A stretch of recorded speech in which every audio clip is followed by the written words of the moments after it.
کو کاف سے ادا کرتے ہیں. معلوم نہیں یہ ہندی کے سیلاب کا اثر ہے یا پنجاب سے آئے ہوئے لوگوں کا کرم ہے. اچھا، اس پر ایک ایڈیٹر صاحب نے اپنا نوٹ نیچے جمایا ہے. تنہا کاف پر موقوف نہیں، سین، شین، فے اور زے وغیرہ کے بھی یہی حال ہے، اور اس پر فخر کیا جاتا ہے کہ ہمارا ہندی کا تلفظ یہی ہے. اس لیے یہ پنجابیوں کا کرم نہیں بلکہ ہندی کے سیلاب کا اثر ہے.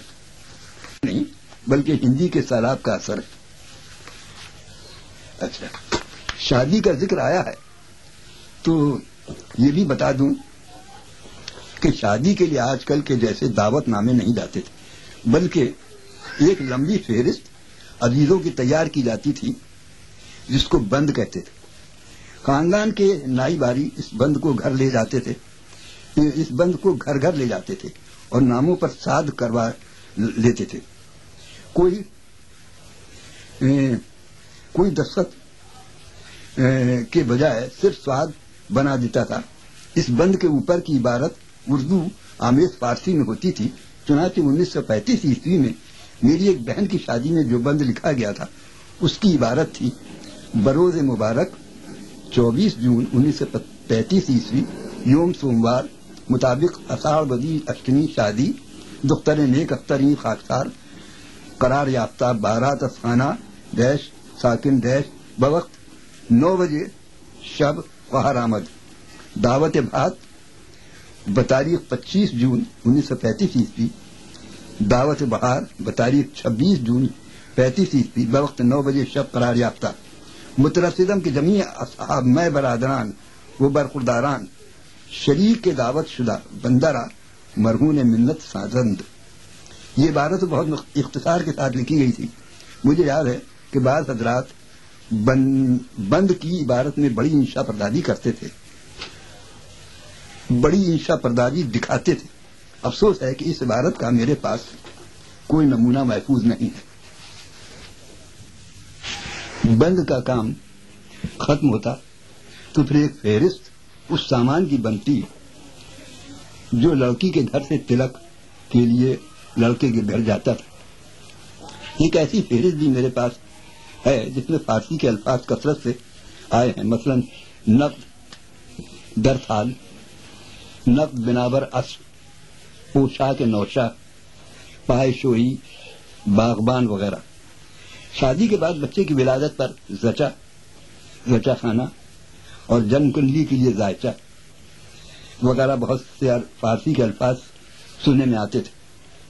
زچا اور ذائچہ اور ذائچہ تو اب بھی مستعمل ہیں، البتہ جب سے زچا خانہ گھر سے اٹھ کر اسپتال میں پہنچ گیا اس لفظ کے استعمال کی کوئی ضرورت ہی باقی نہیں رہی.